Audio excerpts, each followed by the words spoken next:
Bonsoir à tous.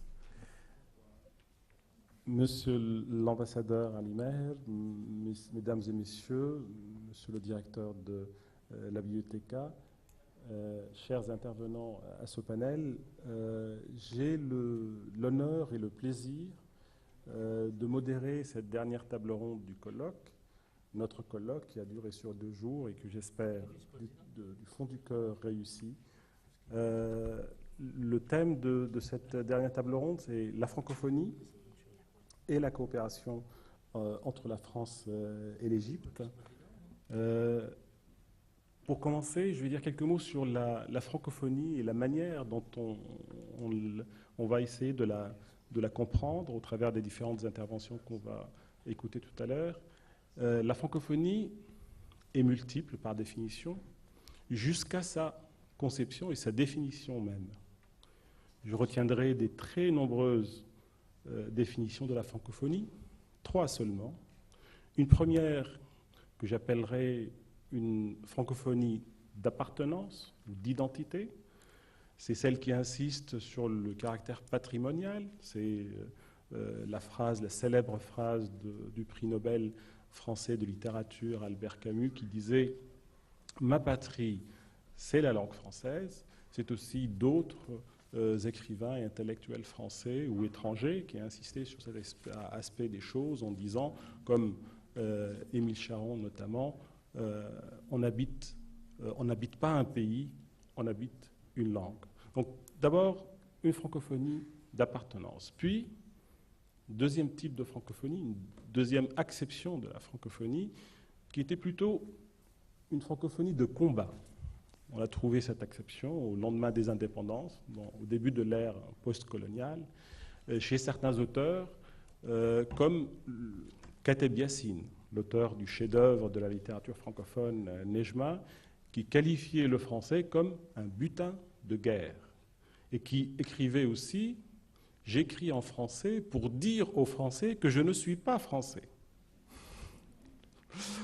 Donc vous voyez, une francophonie combative et qui s'inscrit dans cette période de l'histoire des peuples, notamment des peuples du Sud.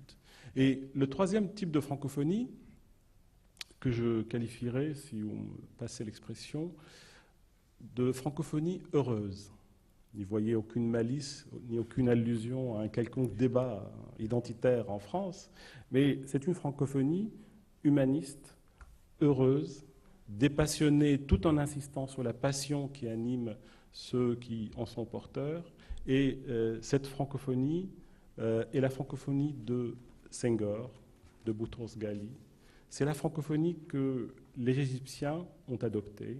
C'est la francophonie que les Alexandrins ont également adoptée. C'est la francophonie qu'exprimait dans ses écrits le poète Senghor, qui disait que la francophonie est d'un humanisme intégral. C'est aussi Boutros Ghali qui définissait la francophonie comme un phénomène imaginatif et voire même subversif par cette imagination, c'est-à-dire un phénomène qui pervertit les frontières traditionnelles et qui façonne les valeurs communes qui lient tous les peuples qui appartiennent à cet ensemble. Pour parler de la francophonie, ici à Alexandrie et en Égypte, j'évoquerai 3 piliers principaux ici à Alexandrie. D'abord, le consulat. J'ai le plaisir, depuis un peu plus d'1 an, de servir comme consul général ici, et le consulat général est un pilier de la francophonie depuis des dizaines d'années. Jean-François Faux nous dira tout à l'heure, nous retracera l'histoire du consulat général sur plusieurs siècles, donc période pendant laquelle le consulat était porteur de ces valeurs et de la francophonie. Et le deuxième pilier, c'est la Biblioteca Alexandrina, cette immense institution dont je félicite l'Égyptien d'avoir un si grand niveau de talent et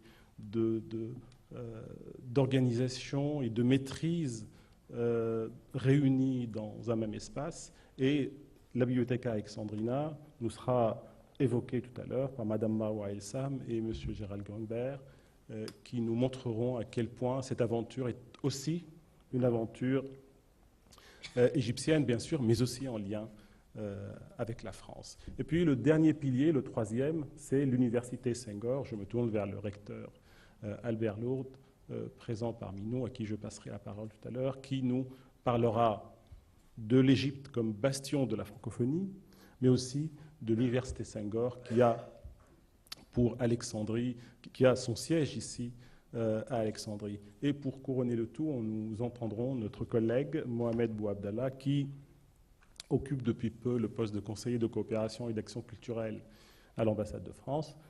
Notre jeune et brillant collègue vient de prendre les rênes de cette institution. Il a pris la succession de Jean-Luc Lavaux, que certains d'entre vous connaissent, que je salue parce qu'il nous a accompagnés pour la préparation de ce colloque et qui malheureusement a dû quitter son poste avant la tenue de ce colloque auquel il a contribué. Donc, merci beaucoup de votre assistance. Je vous remercie par avance de vos interventions tout à l'heure et des questions par lesquelles vous pourrez enrichir le débat. Et je m'empresse de passer la parole au recteur Lourdes, qui va nous parler de l'Égypte comme bastion de la francophonie et aussi comme siège de l'université Senghor. Il est vraiment difficile de résumer la carrière du recteur Lourdes. Je vais en retenir quelques éléments seulement. Il est depuis 7 ans à peu près recteur de l'université Senghor, qui est l'un des 4 opérateurs de la francophonie, comme vous le savez, ici même à Alexandrie. Et auparavant, il a servi pendant de très nombreuses années en Afrique, au Maghreb, en Asie, comme enseignant, comme animateur des écoles nationales d'administration dans plusieurs pays, comme responsable de haut niveau en France, doyen, vice-président d'université, chercheur, de très nombreux diplômes, de très nombreuses publications. Donc réellement une carrière extrêmement riche au sens du savoir, au service du savoir, au service de la coopération et du rapprochement entre les peuples. Et c'est avec peine que M. Lourdes va quitter son poste, bien sûr, dans quelques semaines. Il va laisser la place à M. Thierry Verdel parmi nous, ici présent parmi nous. Donc je vous demande d'applaudir M. Lourdes qui va nous parler